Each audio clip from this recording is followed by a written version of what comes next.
আরাধনা খোদার ছেড়ে হলে তুমি দিশেহারা, গণ্ড বোকা ভাগ্যহারা, পাওনা খুঁজে কাজের ধারা। একবার সুখ নিদিরার পরশ ভুলে কান্নাকাটির রোল তোলো। এদেশ ছেড়ে সে দেশে যেতে কি নিয়েছ তাই বলো, কি নিয়েছ তাই বলো।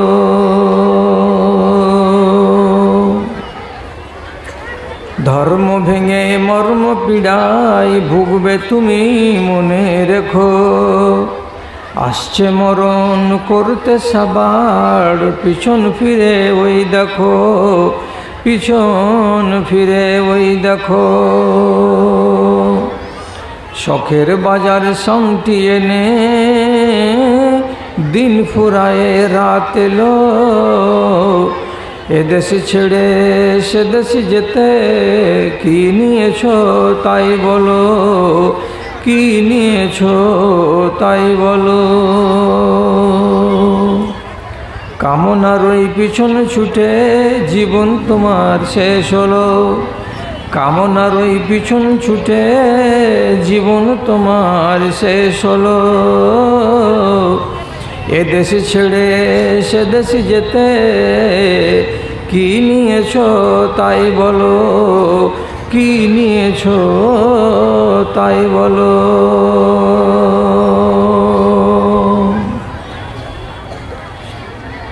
শ্রদ্ধেয় সভাপতি সাহেব, সমবেত এই এলাকার বিভিন্ন গ্রাম থেকে, মহল্লা থেকে, পাড়া থেকে দিনের দরদকে বুকে নিয়ে, ইমানি জজবাকে সাথে নিয়ে উপস্থিত সকল শ্রেণীর আমার ছোট ও বড়, ধনী ও গরিব, শিক্ষিত ও অশিক্ষিত ভাই বন্ধুগণ তথা মজলিস থেকে আলাদা স্ক্রিনের সামনে, পর্দার সামনে বসে থাকা আমার অসংখ্য ও অগণন আদরের মা এবং বোনেরা, আল্লাহ তাআলার অশেষ শুকরিয়া আদায় করি যে আমি আমার জীবনের শেষ বেলায় আপনাদের এই গ্রামে এসে হাজিরি দিয়ে আমার জালসার জীবনে একটা নাম অতিরিক্ত ঢুকাতে পারলাম। নাম শুনেছি গ্রামের, কিন্তু এখানে এর আগে আমি কোনোদিন হাজির হইনি। এই জন্য আমি আল্লাহ রাব্বুল আলামিনের শুকরগুজারি করছি।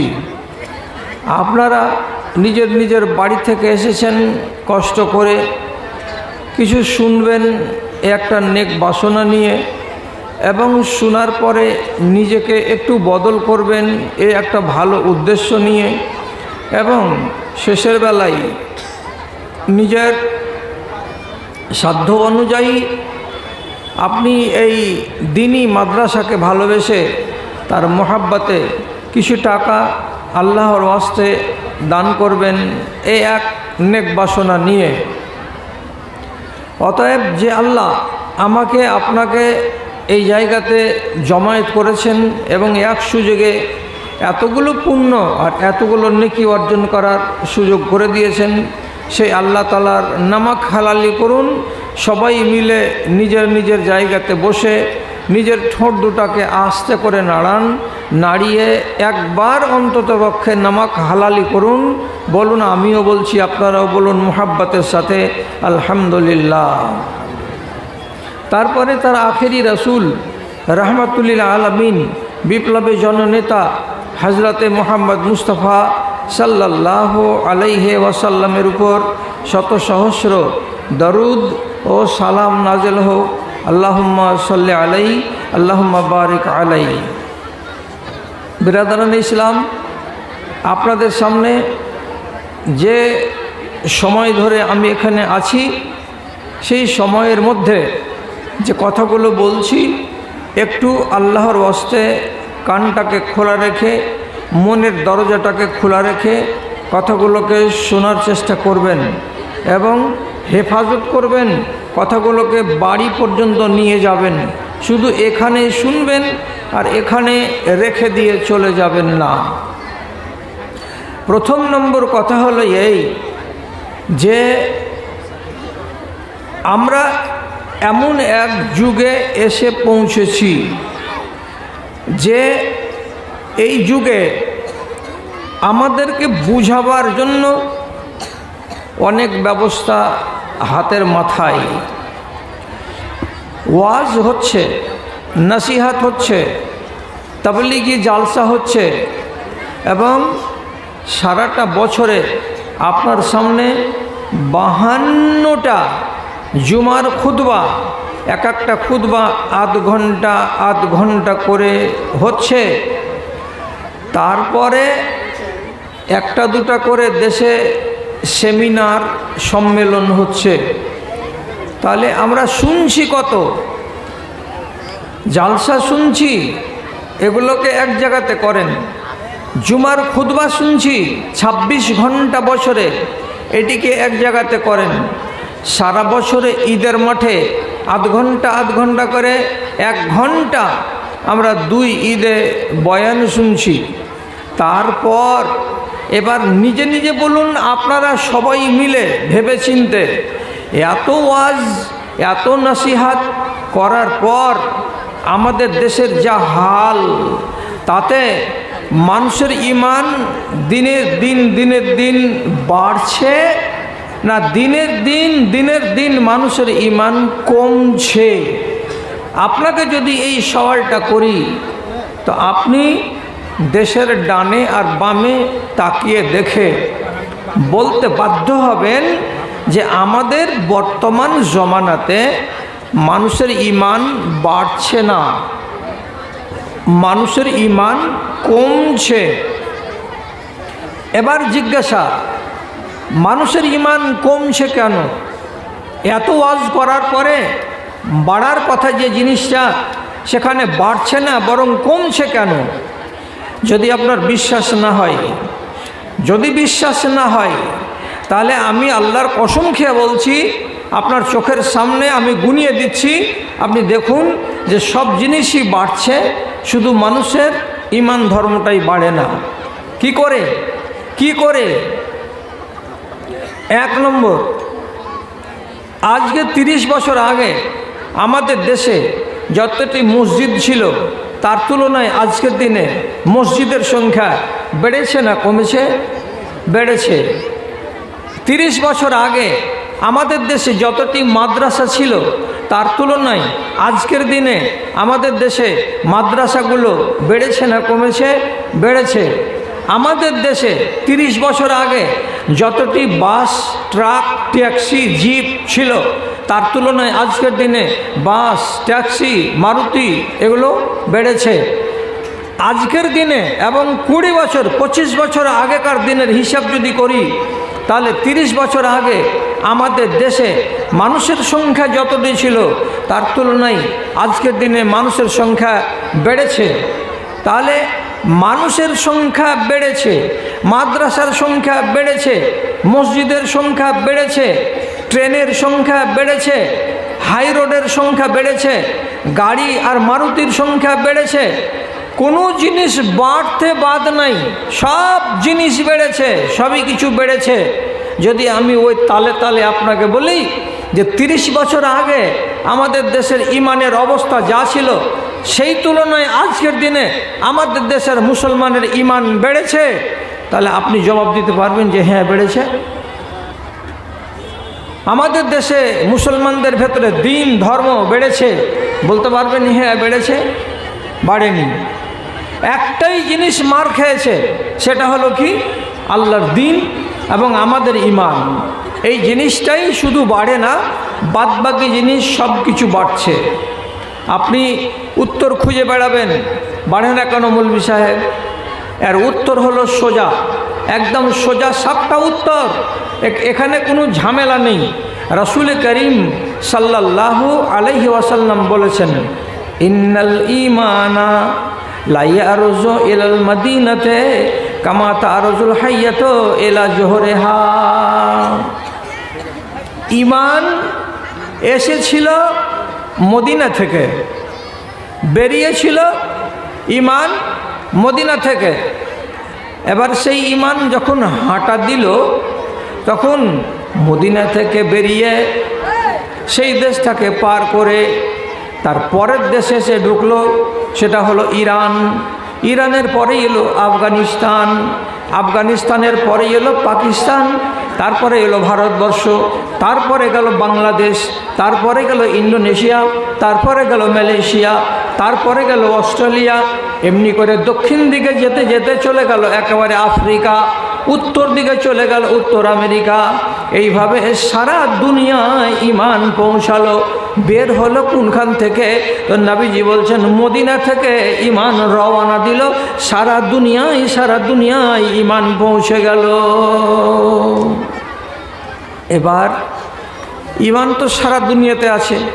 পৃথিবীতে 211টা দেশ আছে।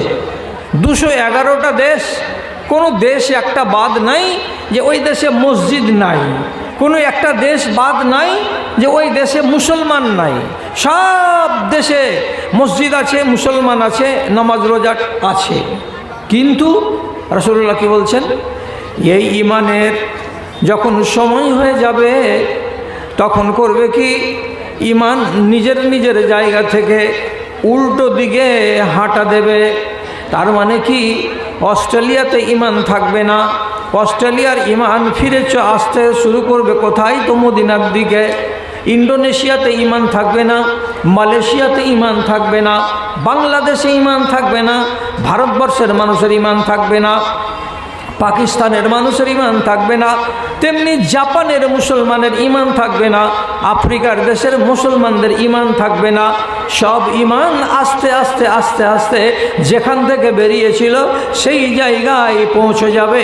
আর তারপরে দুনিয়াতে যত মানুষগুলো বেঁচে থাকবে তাদের অন্তরগুলো খাঁ শূন্য মাঠের মতন পড়ে থাকবে। তাদের অন্তরে ইমানের বুবাস কিছু দেখতে পাওয়া যাবে না। ইমান ফিরে চলে যাবে আর একবার। কোথায় যাবে? মদিনা। ওখান থেকে বেরিয়েছিল। তখন এই দেশের মানুষের অন্তরে ইমান ছিল না। ইমান এলো, ইমান থাকলো কতদিন? 1500 বছর, 2000 বছর থাকার পরে আবার ইমান এখান থেকে উঠে যাবে। দিল শূন্য হয়ে যাবে, অন্তরগুলো খালি হয়ে যাবে। কিসে থেকে? তো ইমান থেকে। আর মানুষগুলো কি হবে? বিনা ইমানের মানুষ সবাই বেঁচে থাকবে। আপনি এবার বলবেন এইটা যে কমেছে তা আরো কমবে না এটাই শেষ? এখনো ইমান আছে এই দেশের মাটিতে। কারো কাছে 4 আনা, কারো কাছে 8 আনা, কারো কাছে 12 আনা, কারো কাছে 1 টাকা পরিমাণ ইমান এখনো আছে, এখনো সম্পূর্ণ পালিয়ে যায়নি। তবে ইমান ফেরত যাওয়ার সূচনা হয়ে গেছে, রাস্তা শুরু হয়ে গেছে, চলা আরম্ভ হয়ে গেছে। আপনি ভালো করে বুঝুন, ইমান কখন উল্টো দিকে হাঁটা দিবে আপনি বুঝবেন কেমন করে? আপনি কি করে বুঝব যে দেশে ইমান আর থাকবে না?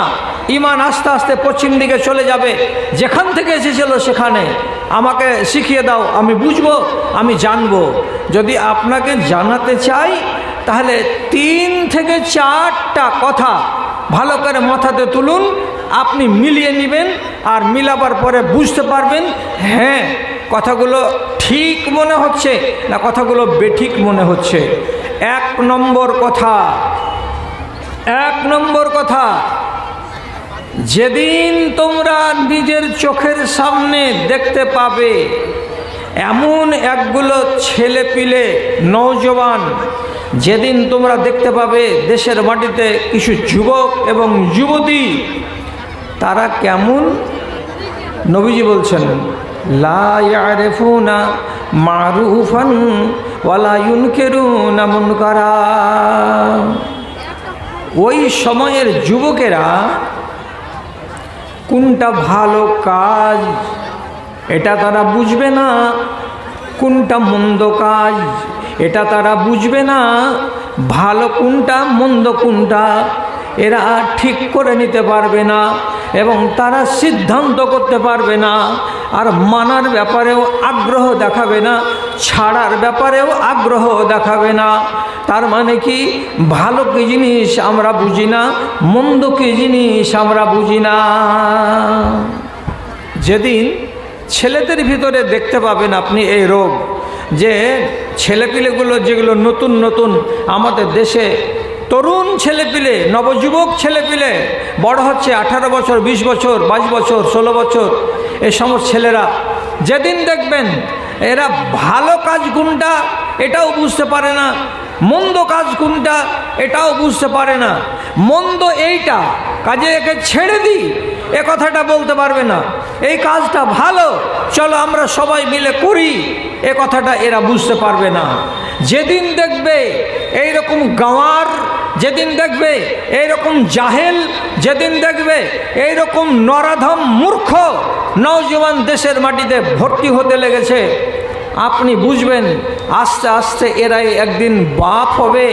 আর এদের নসল থেকে আবার যে নতুন একটা নসল পয়দা হবে, তারা এদের থেকে আরও গাধা হবে, এদের থেকে আরও নাদান হবে। সেই দিন জেনে নিতে হবে যে আমাদের দেশ থেকে ঈমান এইবার শেষ যাত্রা শুরু করে দিয়েছে, মদিনা গিয়ে পৌঁছে যাবে, আর দেশে ঈমান থাকবে না। 1 2 নম্বর কথার দিকে খেয়াল করবেন। 2 নম্বর, রাসূলুল্লাহ বলছেন এমন একটা সময় আসবে, সেই সময় ছেলেরা এবং মেয়েরা যখন রাস্তা হাঁটবে, রাস্তা চলবে, তো রাসূলুল্লাহ বলছেন ইয়াতাসাফাদুনা তাসাফুদাল হামিরে, যেমন 4টা গাধা কিংবা 4টা খচ্চর একসঙ্গে যদি রাস্তা হাঁটে, তো গাধার চরিত্র হলো স্থির হয়ে তারা হাঁটবে না। একটা গাধা আর একটা গাধাকে হুড়ো মারবে, একটা গাধা আর একটা গাধার পিছনটাকে কামড়াবে, একটা গাধা আর একটা গাধার সামনের দিকের চূড়ার চুলগুলোকে কামড়াবে, একজন একজনকে ঢি মারবে, একজন আর একজনকে হুড়া মারবে, স্থির হয়ে চলবে না। ঠিক তেমনি নবীজি বলছেন যখন এদের ঈমান এখান থেকে বিদায় নেওয়ার সময় হবে, তখন ছেলেদেরকে আর মেয়েদেরকে তোমরা দেখতে পাবে নিজের চোখে, যখনই রাস্তা দিয়ে ওরা হাঁটবে, তখন একটা ছেলে আর একটা মেয়ে ওরা অমনি করে গাধার মতো গায়ে গা লাগিয়ে, ঘাড়ে ঘাড় লাগিয়ে, একজন আর একজনের হাতের ভেতরে হাত ভরে দিয়ে, একজন আর একজনের বাহুর উপরে হাত চাপিয়ে দিয়ে, একজন আর একজনের কোমরে হাতকে বেঁধে দিয়ে তারা জোড়া জোড়া হয়ে হাঁটবে এবং উলাস উলাস করে হাঁটবে। সেদিন তারা বাপকে বলেও লজ্জা করবে না, গ্রামকে বলেও লজ্জা করবে না, কোনো বয়স্ক মানুষকে দেখেও লজ্জা করবে না, কোনো টুপিওয়ালা আলেমকে দেখেও লজ্জা করবে না। তারা এতটাই নির্লজ্জ হবে যে ছেলে আর মেয়ে, বিবি হোক কিংবা তার বিবি নাই বা হোক, ছেলে আর মেয়ে জোড়া জোড়া হয়ে হাঁটবে, আর একজন আর একজনকে নিয়ে কুলাকুলি এবং ধাক্কাধাক্কি করে রাস্তা চলবে। সেদিন জানতে হবে তোমাদের দেশ থেকে ঈমান বিদায় নেওয়ার সময় হয়ে গেছে, আর বেশি দিন দেরি হবে না। 2টা 3 নম্বর